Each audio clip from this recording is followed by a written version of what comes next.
আমরা কিন্তু প্লেন থেকে নেমে পড়েছি। এখানে এবার কিছু ভেরিফিকেশান হবে।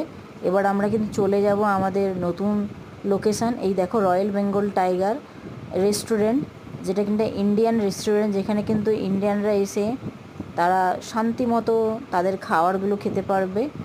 এটা কিন্তু একটা আলাদা জিনিস আমি দেখাতে নিয়ে যাচ্ছি। দেখো কাঁচের অন্য প্রান্তে আপনারা দেখতে পাচ্ছেন বাঘ। ইয়েস, রয়্যাল বেঙ্গল টাইগার, সেই জন্যই এই রেস্টুরেন্টের নাম দেওয়া হয়েছে। এখানে কিন্তু কাঁচের অন্য প্রান্তে বাঘ ঘোরাফেরা করবে এবং আরেক প্রান্তে আপনারা বসে আপনাদের কিন্তু দুপুরের খাওয়ার আনন্দ নেবেন। দেখুন এখানে কিছু খাওয়ার আমি দেখাবো, সব তো হয়তো দেখাতে পারবো না, হালকা কিছু খাওয়ার দেখাবো। এখান থেকেই আমরা অল্প কিছু খাওয়ার কিন্তু আমার প্লেটে নেব।